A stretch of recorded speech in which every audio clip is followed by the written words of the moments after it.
ಆಡಳಿತ ಪಕ್ಷದ ಈ ನಡೆಯ ಮರ್ಮವೇನು? ಪ್ರತಿಪಕ್ಷ ಕೊಟ್ಟ ಕೌಂಟರ್ ಅರ್ಥವೇನು? ಪವರ್ ಕಾರಿಡಾರ್ನಲ್ಲಿ ನಿಜವಾಗಿ ನಡೆದದೇನು? ಪ್ರಮುಖ ವಿದ್ಯಮಾನಗಳ ಸಮಗ್ರ ವಿಶ್ಲೇಷಣೆ. ಇದು ರಾಜಕೀಯ ಎಳೆಯಾಗಿ. ನಾನು ಸ್ಮಿತಾ ರಂಗನಾಥ್.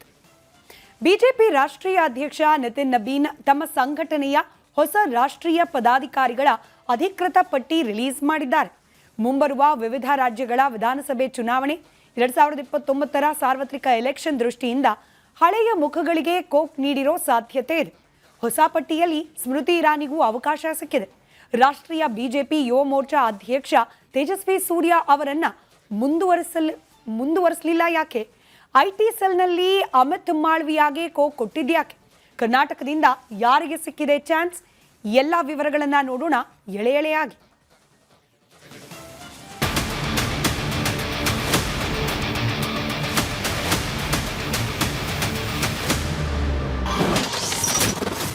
ಬಿಜೆಪಿ ನೂತನ ರಾಷ್ಟ್ರೀಯ ಪದಾಧಿಕಾರಿಗಳ ನೇಮಕ. ಹೊಸ ಟೀಮ್ನಲ್ಲಿ ಯಾರೆಲ್ಲ? ಏನಿದು ಸಂಘಟನಾತ್ಮಕ ಲೆಕ್ಕ? ಬಿಜೆಪಿ ಹೈಕಮಾಂಡ್ ತನ್ನ ರಾಷ್ಟ್ರೀಯ ಪದಾಧಿಕಾರಿಗಳ ಹೊಸ ಪಟ್ಟಿಯನ್ನ ಬಿಡುಗಡೆ ಮಾಡಿದೆ. ಸಂಘಟನಾತ್ಮಕವಾಗಿ ಪಕ್ಷಕ್ಕೆ ಹೊಸ ಮೆರುಗು ನೀಡಲು ಯುವಜನರು ಮತ್ತು ಮಹಿಳೆಯರಿಗೆ ಹೆಚ್ಚಿನ ಮನ್ನಣೆ ಕಲ್ಪಿಸಲಾಗಿದೆ.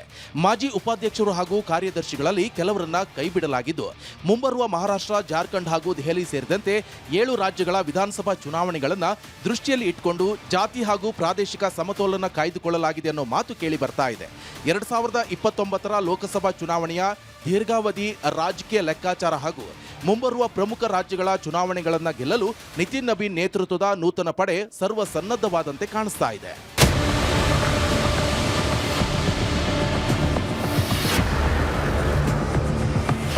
ನೂತನ ಪಟ್ಟಿಯಲ್ಲಿ ಒಟ್ಟು 13 ರಾಷ್ಟ್ರೀಯ ಉಪಾಧ್ಯಕ್ಷರ ಹೆಸರಿದೆ. ಹಾಗೆ 8 ರಾಷ್ಟ್ರೀಯ ಪ್ರಧಾನ ಕಾರ್ಯದರ್ಶಿಗಳು ಸೇರಿದ್ದಾರೆ. ಇನ್ನು 16 ರಾಷ್ಟ್ರೀಯ ಕಾರ್ಯದರ್ಶಿಗಳು, ಸಂಘಟನಾ ಪ್ರಧಾನ ಕಾರ್ಯದರ್ಶಿ ಹಾಗೆ ಖಜಾಂಚಿ ಸೇರಿ 65 ಹುದ್ದೆಗಳಿಗೆ ನೇಮಕ ಮಾಡಿ ಪ್ರಕಟಣೆ ಹೊರಡಿಸಲಾಗಿದೆ. ಈ ಮೂಲಕ ರಾಷ್ಟ್ರೀಯ ಬಿಜೆಪಿ ಅಧ್ಯಕ್ಷ ನಿತಿನ್ ನಬೀನ್ ತಮ್ಮ ಹೊಸ ಟೀಮ್ ರೆಡಿ ಮಾಡಿಕೊಂಡಿದ್ದಾರೆ. ಯಾರಿಗೆ ಕೋಕ್? ಈ ಹಿಂದೆ ರಾಷ್ಟ್ರೀಯ ಬಿಜೆಪಿ ಪದಾಧಿಕಾರಿಗಳಾಗಿದ್ದವರ ರಾಷ್ಟ್ರೀಯ ಪ್ರಧಾನ ಕಾರ್ಯದರ್ಶಿಗಳಾದ ಅರುಣ್ ಸಿಂಗ್, ದುಷ್ಯಂತ್ ಗೌತಮ್ ಹಾಗೂ ರಾಧಾ ಮೋಹನ್ ದಾಸ್ ಅಗರ್ವಾಲ್ ಅವರಿಗೆ ಹೊಸ ಪಟ್ಟಿಯಲ್ಲಿ ಕೋಕ್ ನೀಡಲಾಗಿದೆ. ಉಪಾಧ್ಯಕ್ಷರಾಗಿರುವಂತಹ ಅರುಣ್ ಸಿಂಗ್, ಸರೋಜಾ ಪಾಂಡೆ ಹಾಗೂ ಐಟಿ ಸೆಲ್ ಮುಖ್ಯಸ್ಥರಾಗಿರುವಂತಹ ಅಮಿತ್ ಮಾಳವೀಯ ಸೇರಿದಂತೆ ಹಲವು ಪ್ರಮುಖರನ್ನ ಸಂಘಟನೆಯ ಜವಾಬ್ದಾರಿಯಿಂದ ಕೈ ಬಿಡಲಾಗಿದೆ. ಈ ಪೈಕಿ ಯಾರಿಗೆ ಕೇಂದ್ರ ಸಚಿವ ಸಂಪುಟ ಪುನರ್ರಚನೆ ವೇಳೆ ಅವಕಾಶ ಸಿಗಬಹುದು ಎನ್ನುವಂತ ಕುತೂಹಲವೂ ಇದೆ. ಯಾರಿಗೆ ಲಕ್? ಬಿಜೆಪಿ ನೂತನ ಸಾರಥಿಗಳ ಸಾಲಿನಲ್ಲಿ ಇರೋರು ಯಾರು ಅಂತ ನೋಡೋದಾದ್ರೆ, ರಾಷ್ಟ್ರೀಯ ಸಂಘಟನಾ ಪ್ರಧಾನ ಕಾರ್ಯದರ್ಶಿಯಾಗಿ ಬಿಎಲ್ ಸಂತೋಷ್ ಅವರನ್ನ ಉಳಿಸಿಕೊಂಡಿದೆ. ಇನ್ನು ರಾಷ್ಟ್ರೀಯ ಪ್ರಧಾನ ಕಾರ್ಯದರ್ಶಿ ಸ್ಮೃತಿ ಇರಾನಿ, ವಿನೋದ್ ತಾವ್ಡೆ, ಸುನಿಲ್ ಬನ್ಸಲ್, ಬಿಪ್ಲವ್ ದೇವ್ಭೂಯ್ಯ ಸೇರಿದ್ದಾರೆ. ಯುವ ಮೋರ್ಚಾ ಸ್ಥಾನದಲ್ಲಿ ಇದ್ದ ತೇಜಸ್ವಿ ಸೂರ್ಯ ಬದಲಿಗೆ ಹೇಮಾಂಗ್ ಜೋಶಿ ನೇಮಿಸಲಾಗಿದೆ. ಹಾಗೆ ಮಹಿಳಾ ಮೋರ್ಚಾ ಅಧ್ಯಕ್ಷರು ರೂಪಕುಮಾರಿ ಚೌಧರಿ ಇದ್ರೆ, ರಾಷ್ಟ್ರೀಯ ಉಪಾಧ್ಯಕ್ಷ ಸ್ಥಾನದಲ್ಲಿ ಕರ್ನಾಟಕದ ಪ್ರೊಫೆಸರ್ ಎಂ ನಾಗರಾಜ್ ಹೆಸರು ಇದೆ. ಇನ್ನು ದೀಪಕ್ ಮಾಸ್ಕೆಗೆ ಬಿಜೆಪಿ ಐಟಿ ಸಾರಥ್ಯ ವಹಿಸಲಾಗಿದೆ. ಹೀಗೆ ಬಿಜೆಪಿ ರಾಷ್ಟ್ರಾಧ್ಯಕ್ಷ ನಿತಿನ್ ನಬೀನ್ ಅವರ ನೇತೃತ್ವದ ಹೊಸ ಟೀಮ್ನಲ್ಲಿ ಅನುಭವ ಮತ್ತು ಯುವ ಶಕ್ತಿಯ ಸಮ್ಮಿಲನ ಕಾಣಿಸ್ತಿದೆ ಎನ್ನಲಾಗ್ತಿದೆ. ಬರುವ ದಿನಗಳಲ್ಲಿ ನಡೆಯಲಿರುವಂತಹ ವಿವಿಧ ರಾಜ್ಯಗಳ ವಿಧಾನಸಭೆ ಚುನಾವಣೆಗಳನ್ನು ದೃಷ್ಟಿಯಲ್ಲಿ ಇಟ್ಟುಕೊಂಡು ಪ್ರಾದೇಶಿಕ, ಸಾಮಾಜಿಕ ಹಾಗೂ ಜಾತಿ ಸಮತೋಲನ ಕಾಯ್ದುಕೊಳ್ಳುವ ತಂತ್ರಗಾರಿಕೆಯನ್ನ ಹೈಕಮಾಂಡ್ ಹೆಣೆದಿರೋ ಹಾಗಿದೆ ಎನ್ನುವಂತ ಚರ್ಚೆ ಇದೆ.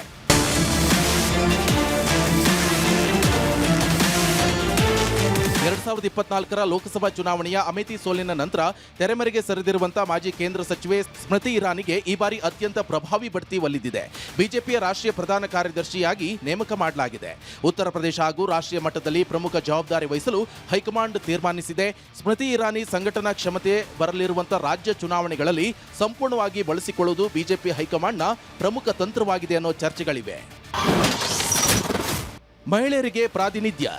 ಈ ಬಾರಿಯ ರಾಷ್ಟ್ರೀಯ ಸಮಿತಿಯಲ್ಲಿ ಮಹಿಳೆಯರಿಗೆ ದಾಖಲೆಯ ಪ್ರಾತಿನಿಧ್ಯ ನೀಡುವ ಮೂಲಕ ಮಹಿಳಾ ಸಶಕ್ತೀಕರಣಕ್ಕೆ ಪಕ್ಷ ಆದ್ಯತೆ ನೀಡಿದೆ.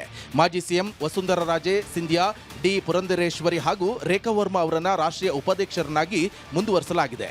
ಛತ್ತೀಸ್ಗಢದ ಸಂಸದೆ ರೂಪಕುಮಾರಿ ಚೌಧರಿ ಅವರಿಗೆ ರಾಷ್ಟ್ರೀಯ ಮಹಿಳಾ ಮೋರ್ಚಾ ಅಧ್ಯಕ್ಷ ಜವಾಬ್ದಾರಿ ವಹಿಸಲಾಗಿದೆ. ಒಟ್ಟು ಪದಾಧಿಕಾರಿಗಳಲ್ಲಿ 12ಕ್ಕೂ ಹೆಚ್ಚು ಮಹಿಳಾ ನಾಯಕರಿಗೆ ಸ್ಥಾನ ನೀಡಿರುವುದು ಮಹಿಳಾ ಮತ ಬ್ಯಾಂಕ್ ಭದ್ರಪಡಿಸಿಕೊಳ್ಳುವ ಸ್ಪಷ್ಟ ಸೂಚನೆಯಾಗಿದೆ. ಸಂಸದ ತೇಜಸ್ವಿ ಸೂರ್ಯ ಹುದ್ದೆಯಿಂದ ತೆರವು.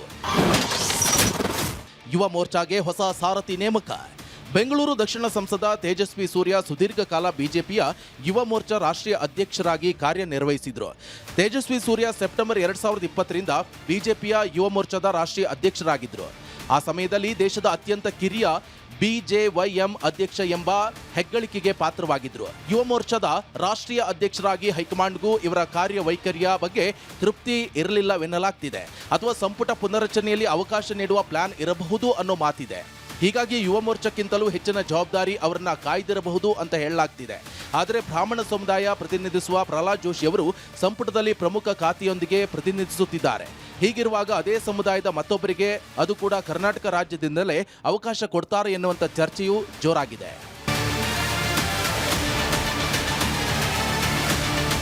ಹೇಮಂತ್ ಜೋಶಿ ಅವರನ್ನೇ ಆಯ್ಕೆ ಮಾಡಿದ್ಯಾಕೆ ಅನ್ನೋದನ್ನ ನೋಡೋದಾದ್ರೆ, ಸಂಘಟನೆಯ ನಿಯಮಾವಳಿ ಮತ್ತು ಅಧಿಕಾರಾವಧಿ ಬದಲಾವಣೆಯ ಭಾಗವಾಗಿ ಗುಜರಾತ್ನ ವಡೋದರಾ ಸಂಸದ ಡಾಕ್ಟರ್ ಹೇಮಂತ್ ಜೋಶಿ ಅವರನ್ನ ನೂತನ ಯುವ ಮೋರ್ಚಾದ ರಾಷ್ಟ್ರೀಯ ಅಧ್ಯಕ್ಷರನ್ನಾಗಿ ನೇಮಕ ಮಾಡಲಾಗಿದೆ. ಗುಜರಾತ್ನಿಂದ ಭಾರೀ ಬಹುಮತದಿಂದ ಗೆದ್ದು ಬಂದಿರುವ ಡಾಕ್ಟರ್ ಹೇಮಂತ್ ಜೋಶಿ ಶಿಕ್ಷಣ ತಜ್ಞ ಹಾಗೂ ಯುವ ಜನರಲ್ಲಿ ಅಪಾರ ನಿಕಟತೆ ಹೊಂದಿರುವಂತಹ ಪ್ರಭಾವಿ ನಾಯಕ.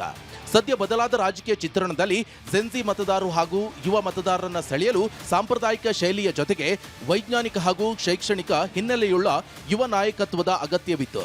ಹೀಗಾಗಿ ಡಾಕ್ಟರ್ ಹೇಮಂತ್ ಜೋಶಿಗೆ ಯುವ ಮೋರ್ಚಾದ ಚುಕ್ಕಾಣಿ ನೀಡಲಾಗಿದೆ.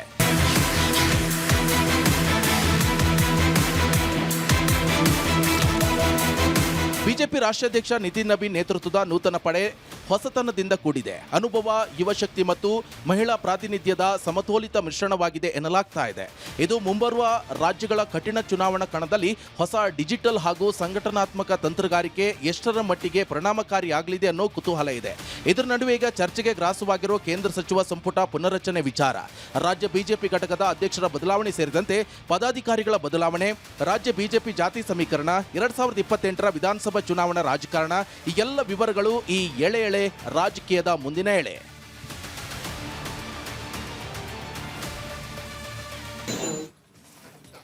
ಮುಂಬರಲಿರುವ ಚುನಾವಣೆಗಳ ದೃಷ್ಟಿಯಿಂದಲೂ ಕೂಡ ಬಿಜೆಪಿಯ ಆಂತರಿಕ ಮಟ್ಟದಲ್ಲಿ, ಅದರಲ್ಲೂ ರಾಷ್ಟ್ರೀಯ ಮಟ್ಟದಲ್ಲಿ ಆಗಿರ್ತಕ್ಕಂಥ ಬದಲಾವಣೆ ಸಕಾರಾತ್ಮಕ ಪರಿಣಾಮಗಳನ್ನು ಬೀರುತ್ತಾ ಅನ್ನೋ ಕುತೂಹಲ ಒಂದು ಕಡೆಯಾದರೆ, ಹಿಂದಿದ್ದ ಅಧಿಕಾರ ಅಥವಾ ಹಿಂದಿದ್ದ ಜವಾಬ್ದಾರಿಯಿಂದ ವಿಮುಕ್ತರಾದವರ ಪೈಕಿ ಯಾರಿಗಾದರೂ ಅತಿ ಶೀಘ್ರದಲ್ಲಿ ಆಗಲಿದೆ ಅಂತ ಹೇಳಲಾಗ್ತಾ ಇರುವ ಕ್ಯಾಬಿನೆಟ್ ರೀಶಫಲ್, ಈ ಸಂದರ್ಭದಲ್ಲಿ ಅವಕಾಶಗಳು ಸಿಗುತ್ತಾ ಅನ್ನೋ ಕುತೂಹಲ ಕೂಡ ಮತ್ತೊಂದು ಕಡೆ ಇದ್ದೇ ಇದೆ.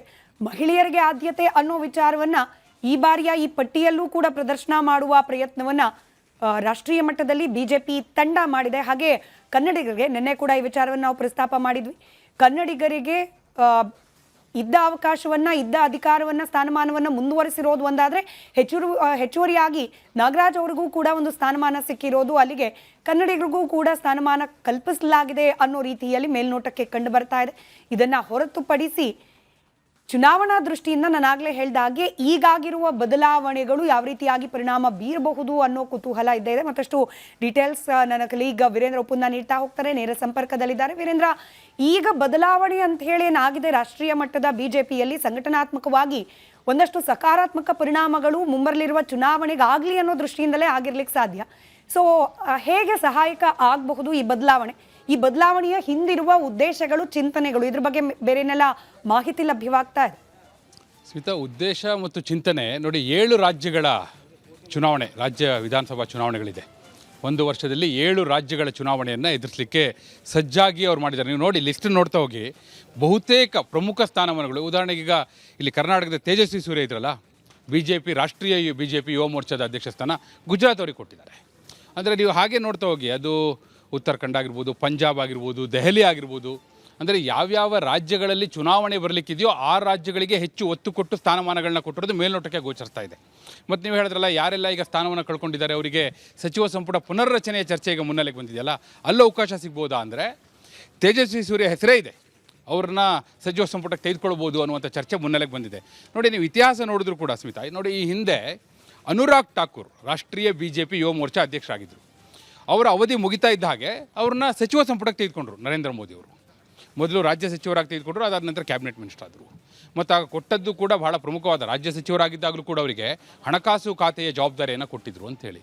ಹೀಗಾಗಿ ಸಹಜವಾಗಿ ಆ ಹಿನ್ನೆಲೆಯನ್ನು ನೋಡೋದಾದರೆ, ಅವರ ಮಾಡಸ್ ಆಪರಂಡಿ, ಅವರ ತಂತ್ರಗಾರಿಕೆ ಅದನ್ನು ನೋಡೋದಾದರೆ ಸಹಜವಾಗಿ ಚರ್ಚೆ ಇದೆ, ತೇಜಸ್ವಿ ಸೂರ್ಯಗೆ ಈ ಬಾರಿ ಅವಕಾಶ ಸಿಗ್ಬೋದಾ ಅಂತ. ಮತ್ತೊಂದು ನೋಡಿ, BY ರಾಘವೇಂದ್ರ, ಯಡಿಯೂರಪ್ಪನವರ ಪುತ್ರ, ಅವರಿಗೆ ಈ ಬಾರಿ ಸಚಿವ ಸಂಪುಟದಲ್ಲಿ ಅವಕಾಶ ಸಿಗ್ಬೋದು, ಸಚಿವ ಸಂಪುಟ ಪುನರ್ರಚನೆಯ ವೇಳೆ ಅಂತ ಹೇಳಿ.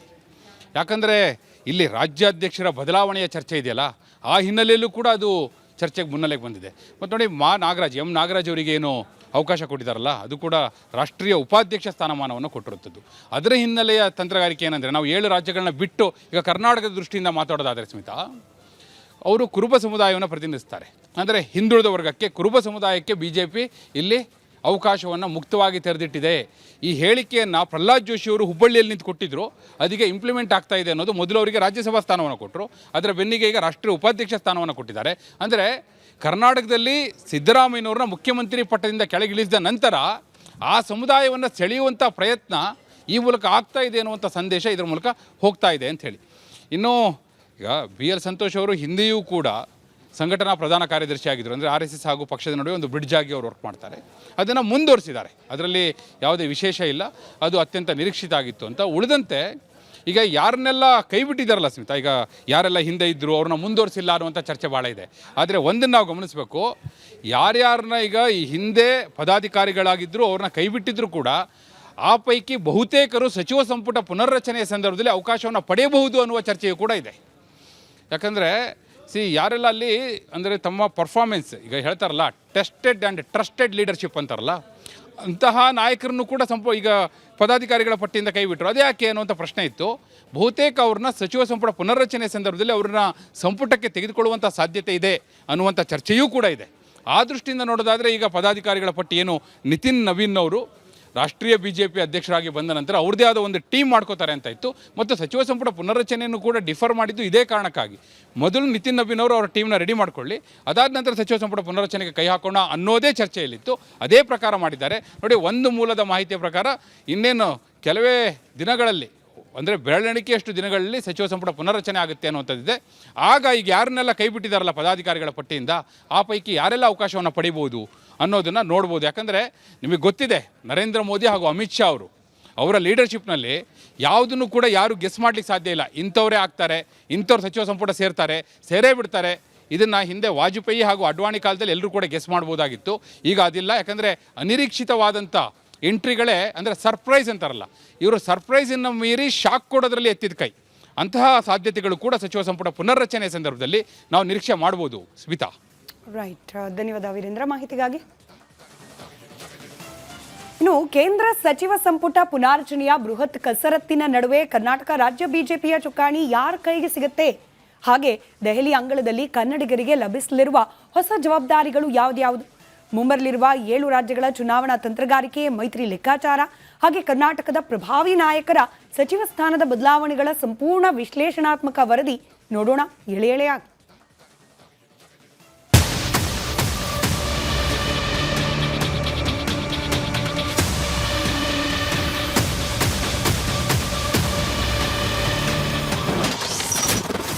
ಏಳು ರಾಜ್ಯಗಳ ಚುನಾವಣೆ ಗೆಲುವಿಗೆ ಕಾರ್ಯತಂತ್ರ. ಪ್ರದೇಶ, ಜಾತಿ, ಆಡಳಿತ ಸಮೀಕರಣದ ಮೂಲಮಂತ್ರ. ರಾಷ್ಟ್ರೀಯ ರಾಜಕೀಯದಲ್ಲಿ ಈಗ ಮತ್ತೊಂದು ಮಹತ್ವದ ಬದಲಾವಣೆಯ ಗಾಳಿ ಬೀಸ್ತಾ ಇದೆ. ರಾಷ್ಟ್ರೀಯ BJP ಅಧ್ಯಕ್ಷ ನಿತಿನ್ ನವೀನ್ ಅವರು ತಮ್ಮ ನೂತನ ಪದಾಧಿಕಾರಿಗಳ ಪಟ್ಟಿಯನ್ನ ಬಿಡುಗಡೆ ಮಾಡಿದ ಬೆನ್ನಲ್ಲೇ ನರೇಂದ್ರ ಮೋದಿ ನೇತೃತ್ವದ ಕೇಂದ್ರ ಸಚಿವ ಸಂಪುಟ ಪುನರ್ರಚನೆಯ ಬೃಹತ್ ಕಸರತ್ತು ಆರಂಭ ಆಗಿದೆ. ದೆಹಲಿಯ ಈ ರಾಜಕೀಯ ಸಂಚಲನ ಕರ್ನಾಟಕದ ರಾಜ್ಯ BJP ಘಟಕದ ಮೇಲೂ ನೇರ ಪರಿಣಾಮ ಬೀರಲಿದೆ. ದೆಹಲಿಯ ಅಂಗಳದಲ್ಲಿ ಬದಲಾವಣೆಯ ಪರ್ವ. ರಾಜ್ಯ BJPಯಲ್ಲಿ ಶುರುವಾಗಲಿದೆ ಹೊಸ ಪರ್ವ. ಕೇಂದ್ರ ಸಚಿವ ಸಂಪುಟ ಪುನರ್ರಚನೆಗೂ ಕರ್ನಾಟಕ ರಾಜ್ಯ BJP ಘಟಕದ ಪುನರ್ ಸಂಘಟನೆಗೂ ತೀರಾ ಹತ್ತಿರದ ಸಂಬಂಧ ಇದೆ. ಬರೋ ನವೆಂಬರ್ ತಿಂಗಳಿಗೆ ಹಾಲಿ ರಾಜ್ಯಾಧ್ಯಕ್ಷ BY ವಿಜೇಂದ್ರ ಅವರ ಅಧಿಕಾರದ ಅವಧಿ ಮುಕ್ತಾಯಗೊಳ್ಳಲಿದೆ. ಈ ಹಿನ್ನೆಲೆಯಲ್ಲಿ ರಾಜ್ಯ BJPಯಲ್ಲಿ ನಾಯಕತ್ವ ಬದಲಾವಣೆ ಆಗಲೇಬೇಕು ಅನ್ನೋ ಕೂಗು ಪಕ್ಷದ ಒಳಗಿನಿಂದಲೇ ಜೋರಾಗಿ ಕೇಳಿ ಬರ್ತಾ ಇದೆ. BJP ರಾಜ್ಯಾಧ್ಯಕ್ಷ ವಿಜೇಂದ್ರ ಅವಧಿ ಮುಕ್ತಾಯವಾಗ್ತಾ ಇದ್ದಂತೆ ಅವರ ಸ್ಥಾನಕ್ಕೆ ಬೇರೊಬ್ಬರು ತರುವ ಚರ್ಚೆ ಕಾವು ಪಡೆದಿದೆ. ಹೀಗಾಗಿ ವಿಜೇಂದ್ರ ಸ್ಥಾನ ಪಲ್ಲಾಟ ಆದರೆ ಆಗ ಯಡಿಯೂರಪ್ಪನವರ ದೃಷ್ಟಿಯಿಂದ ಹಾಗೂ ಲಿಂಗಾಯತ ಸಮುದಾಯಕ್ಕೆ ರಾಂಗ್ ಮೆಸೇಜ್ ಹೋಗಬಾರದು ಅನ್ನೋ ಹಿನ್ನೆಲೆಯಲ್ಲಿ ಶಿವಮೊಗ್ಗ ಸಂಸದ BY ರಾಘವೇಂದ್ರ ಅವರಿಗೆ ಕೇಂದ್ರ ಸಚಿವ ಸಂಪುಟದಲ್ಲಿ ಸ್ಥಾನ ನೀಡಿ ರಾಜ್ಯ BJPಗೆ ಹೊಸ ಅಧ್ಯಕ್ಷರನ್ನ ಕರೆತರುವ ತೀರ್ಮಾನಕ್ಕೆ BJP ನಾಯಕರು ಬಂದಿದ್ದಾರೆ ಅನ್ನೋ ಚರ್ಚೆಯೂ ನಡೆದಿದೆ.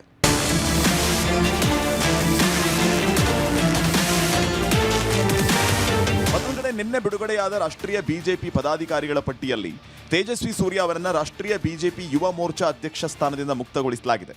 ಈ ಬೆಳವಣಿಗೆಯಿಂದಾಗಿ ತೇಜಸ್ವಿ ಸೂರ್ಯ ಅವರಿಗೆ ಕೇಂದ್ರ ಸಚಿವ ಸಂಪುಟದಲ್ಲಿ ಸಚಿವ ಸ್ಥಾನ ಸಿಗಬಹುದು ಅನ್ನೋ ಚರ್ಚೆಗಳು BJP ವಲಯದಲ್ಲಿ ತೀವ್ರಗೊಂಡಿದೆ. ಹೊಸ ನಾಯಕತ್ವದ ಶೋಧದಲ್ಲಿ ಹೈಕಮಾಂಡ್. ರಾಜ್ಯ BJPಗೆ ಬರಲಿದ್ದಾರಾ ಹೊಸ ಕಮಾಂಡ್? ಇತ್ತ ರಾಜ್ಯ ಬಿಜೆಪಿ ಪದಾಧಿಕಾರಿಗಳ ಬದಲಾವಣೆ ಚರ್ಚೆ ಚುರುಕು ಪಡೆದ ಬೆನ್ನಲ್ಲೇ ವಿಜೇಂದ್ರಗೆ ರಾಜ್ಯಾಧ್ಯಕ್ಷ ಸ್ಥಾನದಿಂದ ಕೋಕ್ ನೀಡಿದರೆ ಆಗ ಆ ಸ್ಥಾನಕ್ಕೆ ಯಾರು ಬರಬಹುದು ಅಂದ್ರೆ ಅಲ್ಲಿ 2-3 ಹೆಸರುಗಳು ಮುಖ್ಯವಾಗಿ ಚರ್ಚೆಯಲ್ಲಿದೆ. ಬಿಜೆಪಿ ರಾಜ್ಯಾಧ್ಯಕ್ಷ ಸ್ಥಾನಕ್ಕೆ ಲಿಂಗಾಯತ ಸಮುದಾಯದ ಪ್ರಬಲ ನಾಯಕರ ಹೆಸರುಗಳು ಮುಂಚೂಣಿಯಲ್ಲಿದೆ. ಈಗ ಕೇಂದ್ರ ಸಚಿವರಾಗಿರುವ ಹಿರಿಯ ನಾಯಕ ವಿ ಸೋಮಣ್ಣ ಹೆಸರು ಚರ್ಚೆಯಲ್ಲಿದೆ. 2023 ರಾಜ್ಯ ವಿಧಾನಸಭೆ ಚುನಾವಣೆಯ ವೇಳೆ ಸ್ವತಃ ಅಮಿತ್ ಶಾ ಬೆಂಗಳೂರಿಗೆ ಆಗಮಿಸಿ ಸೋಮಣ್ಣ ಅವರ ಮನೆಗೆ ಹೋಗಿ 2 ತಾಸು ಕುಳಿತು ಸೋಮಣ್ಣ ಜೊತೆ ಮಾತುಕತೆ ನಡೆಸಿದ್ರು. ಅದರ ಪರಿಣಾಮ ಸೋಮಣ್ಣ ಆಗ ಮಾಜಿ ಮುಖ್ಯಮಂತ್ರಿ ಸಿದ್ದರಾಮಯ್ಯ ವಿರುದ್ಧ ವರುಣಾ ವಿಧಾನಸಭಾ ಕ್ಷೇತ್ರದಲ್ಲಿ ಹಾಗೂ ಚಾಮರಾಜನಗರ ವಿಧಾನಸಭಾ ಕ್ಷೇತ್ರದಲ್ಲಿ ಸ್ಪರ್ಧೆ ಮಾಡಿದ್ರು. ಕಡೆ ಹೊತ್ತಲ್ಲಿ ಕಣಕ್ಕಿಳಿದ ಸೋಮಣ್ಣ ಪೈಪೋಟಿ ನೀಡಿದರೂ ಕೂಡ ಅಂತಿಮವಾಗಿ 2 ಕ್ಷೇತ್ರಗಳಲ್ಲೂ ಸೋತರು. ಇದೇ ಕಾರಣಕ್ಕಾಗಿ ಸ್ವತಃ ಅಮಿತ್ ಶಾ ಮುತುವರ್ಜಿ ವಹಿಸಿ ಸೋಮಣ್ಣ ಅವರಿಗೆ ತುಮಕೂರು ಲೋಕಸಭಾ ಕ್ಷೇತ್ರದ ಟಿಕೆಟ್ ನೀಡಿದರು. ಗೆದ್ದ ಸೋಮಣ್ಣಗೆ ಕೇಂದ್ರ ಸಚಿವ ಸ್ಥಾನವನ್ನು ನೀಡಿದರು.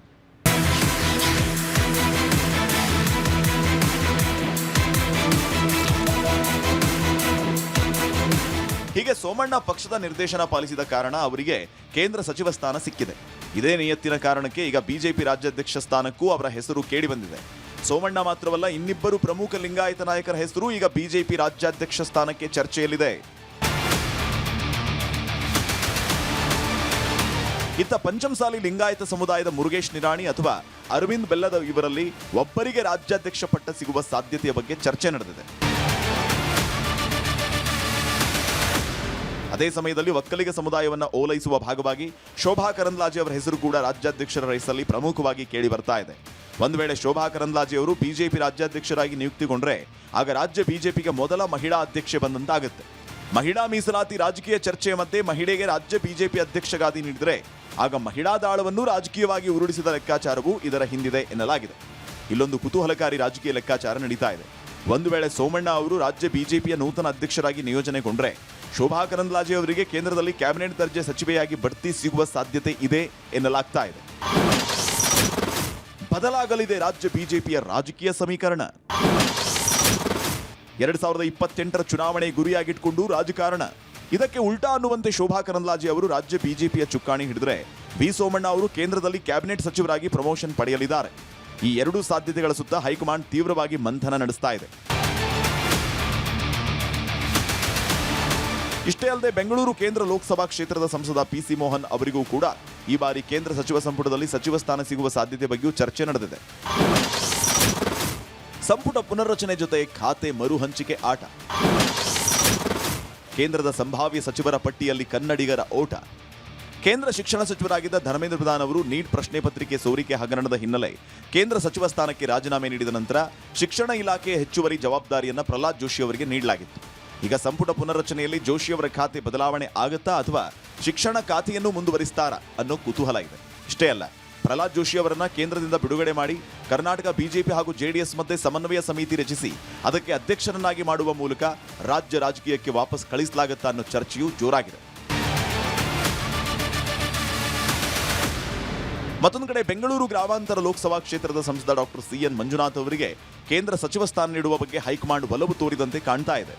ಒಂದು ವೇಳೆ ಕುಮಾರಸ್ವಾಮಿ ಅವರು ಕೇಂದ್ರ ರಾಜಕೀಯದಿಂದ ಹೊರಬಂದು ರಾಜ್ಯಕ್ಕೆ ವಾಪಸ್ ಆಗುವುದಾದರೆ ಹಾಗೂ ಹಿರಿಯೂರು ಕ್ಷೇತ್ರದಿಂದ ವಿಧಾನಸಭೆಗೆ ಸ್ಪರ್ಧಿಸುವುದಾದರೆ ಡಾಕ್ಟರ್ ಮಂಜುನಾಥ್ ಅವರಿಗೆ ಕೇಂದ್ರದಲ್ಲಿ ದೊಡ್ಡ ಜವಾಬ್ದಾರಿ ಸಿಗೋದು ಬಹುತೇಕ ಖಚಿತ ಎನ್ನಲಾಗ್ತಾ ಇದೆ. ಅಧಿಕಾರ ದಾಳದಲ್ಲಿ ದಳ ಮೈತ್ರಿ ತಂತ್ರ. ಚುನಾವಣಾ ಸಮರಕ್ಕೆ ಒಗ್ಗಟ್ಟಿನ ಮಂತ್ರ. ಈ ಮೈತ್ರಿ ರಾಜಕೀಯದ ಲೆಕ್ಕಾಚಾರದಲ್ಲಿ ಕುಮಾರಸ್ವಾಮಿ ಅವರ ರಾಜ್ಯ ರಾಜಕೀಯದ ಮರುಪ್ರವೇಶ ಖಾತ್ರಿಯಾದರೆ ಈ ಬೆಳವಣಿಗೆ ರಾಜ್ಯ ರಾಜಕೀಯದಲ್ಲಿ ಅತ್ಯಂತ ನಿರ್ಣಾಯಕ ಪಾತ್ರ ವಹಿಸಲಿಕ್ಕಿದೆ. ಜೆಡಿಎಸ್ ಬಿಜೆಪಿ ಮೈತ್ರಿಯನ್ನ ಮತ್ತಷ್ಟು ಗಟ್ಟಿಗೊಳಿಸುವುದಕ್ಕೆ ಮತ್ತು ಹಳೆ ಮೈಸೂರು ಭಾಗದ ಒಕ್ಕಲಿಗ ಮತ ಬ್ಯಾಂಕ್ ಅನ್ನು ಭದ್ರಪಡಿಸುವುದಕ್ಕೆ ಎಚ್ಡಿಕೆ ರಾಜ್ಯ ಅಂಗಳಕ್ಕೆ ಮರಳಿದರೆ ಕೇಂದ್ರದಲ್ಲಿ ತೆರವಾಗುವ ಒಕ್ಕಲಿಗ ಪ್ರಾತಿನಿಧ್ಯದ ಜಾಗವನ್ನ ಡಾಕ್ಟರ್ ಸಿಎನ್ ಮಂಜುನಾಥ್ ಅಥವಾ ಶೋಭಾ ಕರಂದ್ಲಾಜೆ ಅವರಿಗೆ ಪ್ರಮೋಷನ್ ನೀಡುವ ಮೂಲಕ ತುಂಬುವ ಚಾಣಾಕ್ಷ ನಡೆ ಹೈಕಮಾಂಡ್ನದ್ದು ಅನ್ನೋ ಚರ್ಚೆಯೂ ನಡೆದಿದೆ. ಈ ಮೂಲಕ ರಾಜ್ಯದಲ್ಲೂ ಮೈತ್ರಿ ನಾಯಕತ್ವಕ್ಕೆ ಹೊಸ ಶಕ್ತಿ ತುಂಬುವುದು ಮತ್ತು ಕೇಂದ್ರದಲ್ಲೂ ರಾಜ್ಯದ ಪ್ರಭಾವಿ ಧ್ವನಿಯನ್ನ ಕಾಯ್ದುಕೊಳ್ಳುವುದು ಬಿಜೆಪಿಯ ತಂತ್ರಗಾರಿಕೆಯಾಗಿದೆ. ಕೇಂದ್ರ ಸರ್ಕಾರದ ಆಡಳಿತ ಶಕ್ತಿ ವೃದ್ಧಿಗೆ ಕಸರತ್ತು. ಪ್ರಾಂತೀಯ ಸಮತೋಲನಕ್ಕೆ ಬಿಜೆಪಿ ವರಿಷ್ಠರ ಒತ್ತು. ಇನ್ನು ಕೇಂದ್ರ ಸಚಿವ ಸಂಪುಟದಲ್ಲಿ ರಾಜ್ಯದ ಪ್ರಾತಿನಿಧ್ಯವನ್ನ ಮರು ಹಂಚಿಕೆ ಮಾಡುವಾಗ ಕೇವಲ ಜಾತಿ ಸಮೀಕರಣ ಮಾತ್ರ ಅಲ್ಲದೆ ಕಲ್ಯಾಣ ಕರ್ನಾಟಕ, ಕಿತ್ತೂರು ಕರ್ನಾಟಕ, ಕರಾವಳಿ ಮತ್ತು ಹಳೆಯ ಮೈಸೂರು ಭಾಗಗಳಿಗೆ ಸರಿಯಾದ ಸಚಿವ ಪ್ರಾತಿನಿಧ್ಯ ಸಿಗುವಂತೆ ನೋಡಿಕೊಳ್ಳುವ ಸವಾಲು ಮೋದಿ ಅಮಿತ್ ಶಾ ಜೋಡಿಯ ಮೇಲಿದೆ. ಶಿವಮೊಗ್ಗ ಸಂಸದ ಬಿವೈ ರಾಘವೇಂದ್ರ ಅವರಂತಹ ನಾಯಕರ ಸೇರ್ಪಡೆಯ ಮಲೆನಾಡು ಮತ್ತು ಮಧ್ಯ ಕರ್ನಾಟಕ ಭಾಗದಲ್ಲಿ ಪಕ್ಷವನ್ನ ಮತ್ತಷ್ಟು ಗಟ್ಟಿಗೊಳಿಸುವುದಕ್ಕೆ ನೆರವಾಗಲಿದೆ ಅನ್ನೋದು ಪಕ್ಷದ ಆಂತರಿಕ ಮೂಲಗಳ ವಿಶ್ಲೇಷಣೆ. ಬಲವರ್ಧನೆಯ ದಾರಿಯಲ್ಲಿ ಸಂಘಟನಾ ಪರ್ವ. ಸಪ್ತ ರಾಜ್ಯಗಳ ಚುನಾವಣೆ ಮೇಲಾಗಲಿದೆ ಪ್ರಭಾವ. ಕೊನೆಯದಾಗಿ ಈ ಬಾರಿಯ ಕೇಂದ್ರ ಸಚಿವ ಸಂಪುಟ ಪುನರಚನೆಯಲ್ಲಿ ಮುಂಬರುವ ವಿಧಾನಸಭೆ ಚುನಾವಣೆಗಳೇ ದಿಕ್ಸೂಚಿಯಾಗಲಿಕ್ಕಿದೆ. ಗುಜರಾತ್, ದೆಹಲಿ, ಪಂಜಾಬ್, ಗೋವಾ ಸೇರಿದಂತೆ ಒಟ್ಟು 7 ರಾಜ್ಯಗಳಲ್ಲಿ ಶೀಘ್ರದಲ್ಲೇ ವಿಧಾನಸಭೆ ಚುನಾವಣೆಗಳು ನಡೆಯಲಿದೆ. ಈ ರಾಜ್ಯಗಳಿಗೆ ಕೇಂದ್ರ ಸರ್ಕಾರದಲ್ಲಿ ಹೆಚ್ಚಿನ ಪ್ರಾಧಾನ್ಯತೆ ನೀಡುವುದಕ್ಕೆ ಬಿಜೆಪಿ ತೀರ್ಮಾನಿಸಿದೆ. ಆಯಾ ರಾಜ್ಯಗಳ ಪ್ರಾದೇಶಿಕ ಮತ್ತು ಸಾಮಾಜಿಕ ಸಮೀಕರಣಗಳನ್ನು ಸರಿದೂಗಿಸುವ ಉದ್ದೇಶದಿಂದಲೇ ಈ ಪುನರ್ರಚನೆ ನಡೀತಾ ಇದ್ದು, ಕರ್ನಾಟಕ ಸೇರಿದಂತೆ ದೇಶದ ರಾಜಕೀಯ ಚಿತ್ರಣವನ್ನು ಇದು ಬದಲಾಯಿಸಬಲ್ಲುದೇ ಅನ್ನೋದು ಸದ್ಯದ ಪ್ರಶ್ನೆಯಾಗಿದೆ. ಮಾತನಾಡ್ತಾ ಇದ್ವಿ, ಬಿಜೆಪಿಯಲ್ಲಿ ಆಂತರಿಕವಾಗಿ ಆಗ್ತಾ ಇರುವ ಒಂದಷ್ಟು ಬದಲಾವಣೆಗಳು, ಇದರಿಂದ ಮುಂದಿನ ದಿನಗಳಲ್ಲಿ ಆಗಬಹುದಾದ ಬೆಳವಣಿಗೆಗಳ ಬಗ್ಗೆ. ಇನ್ನು ಹಿಂದಿನ ವರದಿಯಲ್ಲಿ ನಾವು ರಾಷ್ಟ್ರೀಯ ಮಟ್ಟದಲ್ಲಾಗಿರುವ ಬೆಳವಣಿಗೆಗಳು, ಬದಲಾವಣೆಗಳು, ಹಾಗೆ ಕೇಂದ್ರ ಕ್ಯಾಬಿನೆಟ್ನಲ್ಲಿ ಆಗಬಹುದಾದ ಬದಲಾವಣೆಗಳ ಬಗ್ಗೆ ಮಾತನಾಡಿದ್ವಿ. ರಾಜ್ಯದಲ್ಲೂ ಕೂಡ ಒಂದಷ್ಟು ಬದಲಾವಣೆ ಆಗಬೇಕು ಸಂಘಟನಾತ್ಮಕವಾಗಿ ಅನ್ನೋ ಚಿಂತನೆ ಇರೋದ್ರಿಂದ ಇದರ ಮತ್ತಷ್ಟು ಡೀಟೇಲ್ಸ್ನೊಂದಿಗೆ ನನ್ನ ಕಲೀಗ ವೀರೇಂದ್ರ ಒಪ್ಪುಂದ ನೇರ ಸಂಪರ್ಕದಲ್ಲಿದ್ದಾರೆ. ವೀರೇಂದ್ರ, ರಾಜ್ಯ ಬಿಜೆಪಿ ಘಟಕದಲ್ಲೂ ಕೂಡ ಬದಲಾವಣೆ ನಿಶ್ಚಿತ ಅನ್ನೋ ಮಾತಿದೆ, ಯಾವಾಗ ಅನ್ನೋ ಪ್ರಶ್ನೆ ಅನಿಶ್ಚಿತವಾಗಿದೆ. ಈಗ ಕೇಂದ್ರ ಮಟ್ಟದಲ್ಲಿ ಆಗಿರುವ ಬದಲಾವಣೆಗಳು ಏನಾದರೂ ಸೂಚನೆಯನ್ನ ನೀಡ್ತಾ ಇದೆಯಾ ರಾಜ್ಯಕ್ಕೆ ಸಂಬಂಧಪಟ್ಟಂತೆ? ಖಂಡಿತ ಸ್ಮಿತಾ. ನೋಡಿ, ಈಗ ಇವತ್ತು ನೆನ್ನೆದಲ್ಲ, ಬಹುತೇಕ ರಾಷ್ಟ್ರೀಯ ಬಿಜೆಪಿ ಅಧ್ಯಕ್ಷರ ನೇಮಕ ಆಗಬೇಕಿದ್ರೆ, ಆಯ್ಕೆ ಆಗಬೇಕಿದ್ರೆ ಎಲ್ಲ ರಾಜ್ಯಗಳ ರಾಜ್ಯಾಧ್ಯಕ್ಷರ ಆಯ್ಕೆ ಆದಮೇಲೆ ಆಗೋದು. ಆದರೆ ಕರ್ನಾಟಕದಲ್ಲಿ ಮಾತ್ರ ಮಾಡಲಿಲ್ಲ. ಇನ್ಫ್ಯಾಕ್ಟ್ ಇಲ್ಲಿ full time elected state president ಇಲ್ಲ, ಇಲ್ಲಿ ಸೆಲೆಕ್ಟೆಡ್ ಸ್ಟೇಟ್ ಪ್ರೆಸಿಡೆಂಟ್ ಇರೋದು. ಅದನ್ನೇ ವಿಜೇಂದ್ರ ಅವರು ಕೇಳ್ತಾ ಇದ್ದು, ಎರಡರಲ್ಲೊಂದು ತೀರ್ಮಾನ ಮಾಡಿ, ಒಂದು ನನ್ನ ಎಲೆಕ್ಟೆಡ್ ಮಾಡಿ, ಇದು ಹೀಗೆ ಇದ್ದರೆ ಏನು ಮೆಸೇಜು ಅಂತ ಕೇಳ್ತಾ ಇದ್ದು. ಮತ್ತು ರೆಬಲ್ ನಾಯಕರು ಅಂತ ಯಾರೆಲ್ಲ ಇದ್ದಾರಲ್ಲ, ಈಗ ರಮೇಶ್ ಜಾರಕಿಹೊಳಿ ಆ್ಯಂಡ್ ಟೀಮ್ ಎಲ್ಲ ಇದ್ದಾರಲ್ಲ, ಅವರು ಎಲ್ಲ ಅದನ್ನೇ ಹೇಳ್ತಾ ಇದ್ದು, ವಿಜೇಂದ್ರ ಅವ್ರನ್ನ ಬದಲಾಯಿಸಿ, ಎಲೆಕ್ಟೆಡ್ ಪ್ರೆಸಿಡೆಂಟ್ ಹೊಸಬ್ರು ಬರಲಿ ಅಂಥೇಳಿ. ನವೆಂಬರ್ಗೆ ವಿಜೇಂದ್ರ ಅವರ ರಾಜ್ಯಾಧ್ಯಕ್ಷ ಅವಧಿ ಮುಕ್ತಾಯ ಆಗುತ್ತೆ, ಪೂರ್ಣ ಆಗುತ್ತೆ. ಅದಾದ ನಂತರ ಹೊಸಬ್ರು ಬರ್ತಾರೆ ಅನ್ನೋದೇ ಈಗ ಚರ್ಚೆಯಲ್ಲಿರುವಂಥದ್ದು, ಕಾರ್ಡ್ಸಲ್ಲಿರೋದು ಅದೇ ಕಾರಣಕ್ಕಾಗಿ ರಾಘವೇಂದ್ರ ಅವ್ರನ್ನ ಸಂಪುಟಕ್ಕೆ ತೆಗೆದುಕೊಂಡು, ಅಂದರೆ ಒಂದು ಯಡಿಯೂರಪ್ಪನವ್ರ ಫ್ಯಾಕ್ಟ್ರು, ಮತ್ತೊಂದು ಲಿಂಗಾಯತ ಸಮುದಾಯಕ್ಕೆ ರಾಂಗ್ ಮೆಸೇಜ್ ಹೋಗಬಾರ್ದು. ಆ ಕಾರಣಕ್ಕಾಗಿ ವಿಜೇಂದ್ರ ಅವ್ರನ್ನ ಏಕಾಏಕಿ ಇಳಿಸಿದ್ರೆ ಅದರಿಂದ ಯಾವುದೇ ಡ್ಯಾಮೇಜ್ ಆಗಬಾರ್ದು ಅನ್ನುವ ಕಾರಣಕ್ಕಾಗಿ ಈಗ ಬಿ ವೈ ರಾಘವೇಂದ್ರ ಅವ್ರನ್ನ ಸೆಂಟ್ರಲ್ ಕ್ಯಾಬಿನೆಟ್ಟಿಗೆ ತೆಗೆದುಕೊಳ್ತಾರೆ ಅನ್ನುವಂಥ ಚರ್ಚೆ ಇರೋದು. ಹಾಗಂತೇಳಿ ಕೇವಲ ವಿಜೇಂದ್ರ ಅವ್ರನ್ನ ಇಳಿಸೋದನ್ನು ಅಷ್ಟೇ ಯೋಚನೆ ಮಾಡಿರಲ್ಲ, ಅದಾದ ನಂತರ ಯಾರನ್ನು ತರಬೇಕು ಅನ್ನೋದು ಕೂಡ ಈಗಾಗಲೇ ಡಿಸ್ಕಷನ್ಲಿದೆ. ಇರೋದು ಒಂದು ವೇಳೆ ಲಿಂಗಾಯತ ಸಮುದಾಯದವ್ರನ್ನೇ ತರಬೇಕು ಅನ್ನೋದಾದರೆ ಚರ್ಚೆಯಲ್ಲಿರುವ ಹೆಸರುಗಳು ಸ್ಮಿತಾ, ಈಗ ಕೇಂದ್ರ ಸಚಿವರಾಗಿರುವಂಥ ವಿ ಸೋಮಣ್ಣ, ಹಾಗೆ ಪಂಚಮಸಾಲಿ ಲಿಂಗಾಯತ ಅಂತ ತೆಗೆದುಕೊಂಡ್ರೆ ಮುರುಗೇಶ್ ನಿರಾಣಿ ಹಾಗೂ ಅರವಿಂದ್ ಬೆಲ್ಲದ್, ಇವರ ಹೆಸರುಗಳು ಚರ್ಚೆಯಲ್ಲಿದೆ. ಇನ್ನೊಂದು ಕಡೆ ಒಕ್ಕಲಿಗ ಸಮುದಾಯದಿಂದ ಹಾಗೆ ಮಹಿಳಾ ಕೋಟಾದ ಅಡಿಯಲ್ಲಿ ಮಹಿಳೆಯನ್ನು ತರಬೇಕು ಅನ್ನುವ ಹಿನ್ನೆಲೆಯಲ್ಲಿ ಶೋಭಾ ಕರಂದ್ಲಾಜೆ ಅವರ ಹೆಸರಿದೆ. ನೋಡಿ, ಮಹಿಳಾ ಮೀಸಲಾತಿ ವಿಧೇಯಕದ ಚರ್ಚೆಯನ್ನು ಮಾಡ್ತಾ ಇರುವಂಥ ಕೇಂದ್ರ ಸರ್ಕಾರ ಸಹಜವಾಗಿ ಕರ್ನಾಟಕದಲ್ಲಿ ಮಹಿಳೆಗೆ ಒಂದು ಆದ್ಯತೆ ಕೊಟ್ಟಾಗುತ್ತೆ. ಮತ್ತು ಹಾಗೊಂದು ವೇಳೆ ಆದದ್ದೇ ಆದರೆ ಸ್ಮಿತಾ, ರಾಜ್ಯ ಬಿ ಜೆ ಪಿಯ ಇತಿಹಾಸದಲ್ಲಿ ಮಹಿಳಾ ಅಧ್ಯಕ್ಷೆ ಅಂತಲೇ ಆದದ್ದಿಲ್ಲ. ಶೋಭಾ ಕರಂದ್ಲಾಜೆ ಅವರಾದರೆ ಅವರೇ ಮೊದಲು ಪ್ರಪ್ರಥಮ ಬಿ ಜೆ ಪಿ ರಾಜ್ಯಾಧ್ಯಕ್ಷೆ ಆದಾಗ ಆಗುತ್ತೆ ಒಬ್ಬರು ಮಹಿಳೆ. ಆ ಹಿನ್ನೆಲೆಯಲ್ಲೂ ಕೂಡ ಅದನ್ನು ನೋಡ್ತಾ ಇದ್ದಾರೆ. ಮತ್ತು ಕರ್ನಾಟಕದಲ್ಲಿ ನೀವು ನೋಡಿ, ಒಂದು ಕಡೆ ಡಿ ಕೆ ಶಿವಕುಮಾರ್ ಅವರು ಒಕ್ಕಲಿಗ ಸಮುದಾಯದವರು ಮುಖ್ಯಮಂತ್ರಿ ಆಗಿದ್ದಾರೆ, ಇನ್ನೊಂದು ಕಡೆ ಕೇಂದ್ರ ಸಚಿವರಾಗಿರುವಂಥ ಕುಮಾರಸ್ವಾಮಿ JDSನ ರಾಜ್ಯಾಧ್ಯಕ್ಷರಾಗಿಯೂ ಇದ್ದಾರೆ. ಹೀಗಿರುವಾಗ ಒಕ್ಕಲಿಗ ಸಮುದಾಯಕ್ಕೆ ಏನು ಮೆಸೇಜ್ ಕೊಡಬೇಕು, ರಾಜ್ಯಾಧ್ಯಕ್ಷ ಸ್ಥಾನಕ್ಕೆ ತರಬೇಕಾ ಬೇಡವಾ? ಅಶೋಕ್ ಅವರು ಇದ್ದಾರೆ ವಿರೋಧ ಪಕ್ಷದ ನಾಯಕರಾಗಿ, ಆದರೆ ಅದರಲ್ಲೂ ಕೂಡ ನೋಡ್ತಾ ಇದ್ದಾರೆ. ಅಶೋಕ್ ಅವ್ರದ್ದು ಬಹುಶಃ ಅವ್ರ ಪಾಲಿಗೆ ಅದನ್ನು ಅವ್ರ ಪ್ಲಸ್ ಅಂತ ಅನ್ಕೋತಾರೆ, ಅವ್ರ ಮೈನಸ್ ಕೂಡ ಅದೇನು, ಬೆಂಗಳೂರಿನಲ್ಲಿ ಅವರ ಹೋಲ್ಡನ್ನು ಇಟ್ಕೊಂಡಿದ್ದಾರೆ ಬಹಳ ಬಿಗಿಯಾಗಿ. ಆದರೆ ರಾಜ್ಯಾದ್ಯಂತ ಅದನ್ನು ವಿಸ್ತರಿಸಿದ್ದಾರೆ. ಹೋಗಲಿ ಹಳೆ ಮೈಸೂರಿನಲ್ಲಿ ತಮ್ಮ ಕಬಂಧ ಬಾಹುಗಳನ್ನ ವಿಸ್ತರಿಸಿದಾರಾ ಅಂತ ನೋಡಿದ್ರೆ ಅವರಿಗೆ ಗೊತ್ತಿದೆ ಇಲ್ಲ, ಯಾಕಂದರೆ ಅವರೇ ಬಿಟ್ಟು ಹೋಗಲಿಲ್ಲ. ಹಲವು ಬಾರಿ ಅವರಿಗೆ ಅವಕಾಶ ಬಂದಾಗಲೂ ಕೂಡ ಮಂಡ್ಯ ಜವಾಬ್ದಾರಿ ತೆಗೆದುಕೊಳ್ಳಿ, ಹಳೆ ಮೈಸೂರಿನ ಜವಾಬ್ದಾರಿ ತೆಗೆದುಕೊಳ್ಳಿ ಅಂದರೆ ಬೆಂಗಳೂರಿನ ಹಿಡಿತ ತಪ್ಪೋಗುತ್ತೆ ಅನ್ನೋ ಕಾರಣಕ್ಕಾಗಿ ಅವ್ರು ಹೊರಗೆ ಹೋಗಲಿಲ್ಲ. ಈಗ ಬೇಕಾಗಿರೋದೇನು, ಒಕ್ಕಲಿಗ ನಾಯಕತ್ವ, ಅದು it should represent old Mysuru, complete old Mysuru at least ಅನ್ನುವ ನಿಟ್ಟಿನಲ್ಲಿ ಈಗ ಯೋಚನೆ ಮಾಡ್ತಾ ಇದ್ದಾರೆ. ಹಾಗಾಗಿ ಒಕ್ಕಲಿಗ ಸಮುದಾಯಕ್ಕೆ ಕೊಡ್ಬೋದಾ ಅನ್ನುವ ಚರ್ಚೆಯೂ ಕೂಡ ಇದೆ. ಈ ಹಿನ್ನೆಲೆಯಲ್ಲಿ ಈ ಎಲ್ಲ ಹೆಸರುಗಳು ಈಗ ಚರ್ಚೆಯಲ್ಲಿರುವಂಥದ್ದು. ಹಾಗಂತೇಳಿ ಇವರೇ ಆಗಿಬಿಡ್ತಾರೆ ಅಂತಲ್ಲ, ನಾಗಲೇ ಹೇಳಿದ್ನಲ್ಲ ನಿಮಗೆ, ನರೇಂದ್ರ ಮೋದಿ ಹಾಗೂ ಅಮಿತ್ ಶಾ ಅವರು ಈ ಹಿಂದಲೂ ಕೂಡ ಸರ್ಪ್ರೈಸ್ಗಳನ್ನೇ ಕೊಡ್ತಾ ಬಂದಿರೋರು. ಈ ಬಾರಿಯೂ ಕೂಡ ಅಂಥ ಸರ್ಪ್ರೈಸ್ ಬಂದರೆ ಯಾವುದೇ ಆಶ್ಚರ್ಯ ಇಲ್ಲ. ಅಂದರೆ ಅವರೇ ಹಿಂದೆ ಯಾವ್ಯಾವ ರೀತಿಯಲ್ಲಿ ಆಯ್ಕೆ ಮಾಡಿದ್ದಾರೆ, ಅವ್ರದ್ದೊಂದು ಮಾಡೆಲ್ ಇದೆಯಲ್ಲ, ಅವ್ರದ್ದೊಂದು ಮಾಡಸ್ ಆಪರೆಂಡಿ ಯಾವ ರೀತಿ ಇರುತ್ತೆ, ಅವ್ರು ಯಾವ ರೀತಿ ಸಮೀಕರಣಗಳನ್ನ ಥಿಂಕ್ ಮಾಡ್ತಾರೆ ಅಂತ ನೋಡಿದ್ರೆ ಈ ಚರ್ಚೆಗಳು ಮುನ್ನೆಲೆಗೆ ಬಂದಿದೆ ಅನ್ನುವಂಥದ್ದು. ಇದು ರಾಜ್ಯ ಬಿ ಜೆ ಪಿ ಅಧ್ಯಕ್ಷರ ವಿಚಾರವಾಗಿ. ನೋಡಿ, ಒಂದು ವೇಳೆ ಸೋಮಣ್ಣ ಅವರೇನಾದರೂ ಇಲ್ಲಿ ಬಿ ಜೆ ಪಿ ರಾಜ್ಯಾಧ್ಯಕ್ಷರಾಗಿ ಬಂದರೆ ಆಗ ಶೋಭಾ ಕರಂದ್ಲಾಜೆ ಅವರು ಬರೋದಿಲ್ಲ, ಅವರಿಗೆ ಅಲ್ಲಿ ಪ್ರಮೋಷನ್ ಸಿಗ್ಬೋದು. ಅವರಿಗೆ ರಾಜ್ಯ ಸಚಿವೆ ಆಗಿದ್ದಾರೆ, ಅವ್ರನ್ನ ಅಂದರೆ ಕ್ಯಾಬಿನೆಟ್ ರ್ಯಾಂಕ್ ಕೊಡ್ಬೋದು ಅವರಿಗೆ ಅನ್ನೋದು ಕೂಡ ಇದೆ. ವೈಸ್ ವರ್ಸ್, ಒಂದು ವೇಳೆ ವೈಸ್ ವರ್ಸ್ ಹಾಗೆ ಅಂದರೆ ಈಗ ಶೋಭಾ ಕರಂದ್ಲಾಜೆ ಅವರೇನಾದರೂ ರಾಜ್ಯಾಧ್ಯಕ್ಷ ಆಗಿ ಬಂದರೆ ಸೋಮಣ್ಣ ಅವರಿಗೆ ಕ್ಯಾಬಿನೆಟ್ ರ್ಯಾಂಕ್ ಕೊಡ್ಬೋದು ಅನ್ನೋದು ಕೂಡ ಚರ್ಚೆಯಲ್ಲಿದೆ. ಅಂದರೆ ಇವೆಲ್ಲವೂ ಕೂಡ ಬಹುಶಃ ನವಂಬರ್ ಹೊತ್ತಿಗೆ ರಾಜ್ಯಾಧ್ಯಕ್ಷರ ಬದಲಾವಣೆಯನ್ನು ಗುರಿಯಾಗಿಟ್ಕೊಂಡೇ ಸಚಿವ ಸಂಪುಟ ಪುನರ್ರಚನೆ ವೇಳೆಯಲ್ಲಿ ಈ ಸಮೀಕರಣಗಳನ್ನ ಒಗ್ಗೂಡಿಸ್ತಾರೆ ಅನ್ನೋಂಥದ್ದು ಇರೋದು. ಒಂದು ವೇಳೆ ರಾಘವೇಂದ್ರ ಅವರು ಏನಾದರೂ ಕೇಂದ್ರ ಸಚಿವರಾಗಿದ್ದೇ ಆದರೆ ಅಲ್ಲಿಗೆ ಅದು ಕ್ಲಿಯರ್ ಮೆಸೇಜ್ ವಿಜಯೇಂದ್ರ ಅವರ ಬದಲಾವಣೆ ಆಗುತ್ತೆ ಅಂತ ಹೇಳಿ. ಅದರ್ವೈಸ್ ನವೆಂಬರ್ವರೆಗೂ ಕಾದು ನೋಡುವ ತಂತ್ರವನ್ನು ಅನುಸರಿಸ್ತಾ ಇದ್ದಾರೆ ಅನ್ನೋದನ್ನು ಕೂಡ ಇದರಲ್ಲಿ ನಾವು ತಿಳ್ಕೊಬೋದು ಅನ್ನೋದು ಮೇಲ್ನೋಟಕ್ಕೆ ರಾಜ್ಯಾಧ್ಯಕ್ಷ ಹುದ್ದೆಗೆ ಸಂಬಂಧಪಟ್ಟ ಹಾಗೆ ಇವಿಷ್ಟು ಕೂಡ ಚರ್ಚೆಯಲ್ಲಿರುವಂಥದ್ದು. ಸ್ಮಿತಾ. ರೈಟ್, ಧನ್ಯವಾದ ವೀರೇಂದ್ರ ಮಾಹಿತಿಗಾಗಿ. ಶೋಭಾ ಕರಂದ್ಲಾಜೆ ಹಾಗೆ ವಿ ಸೋಮಣ್ಣ ಅವರ ಹೆಸರು ಮುನ್ನೆಲೆಯಲ್ಲಿದೆ. ಆದರೆ ಎಲ್ಲರೂ ಒಪ್ಪುವಂತಹ, ಅನುಸರಿಸಿಕೊಂಡು ಹೋಗುವಂತಹ ರಾಜ್ಯಾಧ್ಯಕ್ಷರ ಆಯ್ಕೆ ಆಗಬೇಕು ಅನ್ನೋ ಕೂಗಿರುವ ಸಂದರ್ಭದಲ್ಲಿ ಈ ಎರಡು ಹೆಸರುಗಳ ಪೈಕಿ ಯಾವ ಹೆಸರು ಮುನ್ನೆಲೆಗೆ ಬಂದರೂ ಕೂಡ ಅವರಿಗೆ ಸಂಪೂರ್ಣ ಬೆಂಬಲ ಸಿಗುತ್ತಾ? ವಿಜಯೇಂದ್ರ ಅವರು ಈಗೇನು ಪಾರ್ಟಿಯ ಒಳಗಡೆನೆ ರೆಸಿಸ್ಟೆನ್ಸ್ ಅನ್ನು ಅನುಭವಿಸ್ತಾ ಇದ್ದಾರೆ, ಅದನ್ನು ಮೀರಿ ಪಕ್ಷ ಸಂಘಟನೆ ಕಡೆಗೆ ಗಮನ ಕೊಡಲಿಕ್ಕೆ ಸಾಥ್ ಈ ಇಬ್ಬರಿಗೂ ಸಿಗುತ್ತಾ ಅನ್ನೋದನ್ನು ಕಾದು ನೋಡಬೇಕು. ಎನಿವೆ, ಈ ಹೆಸರುಗಳು ಕೇಳೋಕೆ ಸಿಗ್ತಿದೆಯೇ ಹೊರತು, ಅಂದರೆ ಚರ್ಚೆ ಗಾಳಿಯಲ್ಲಿ ಇದೆಯೇ ಹೊರತು ಅಧಿಕೃತವಾಗಿ ಬಿಜೆಪಿ ಪಕ್ಷದಿಂದ ಈ ಬಗ್ಗೆ ಯಾವುದೇ ನಿರ್ಧಾರಗಳು ಈವರೆಗೆ ಪ್ರಕಟ ಆಗಿಲ್ಲ.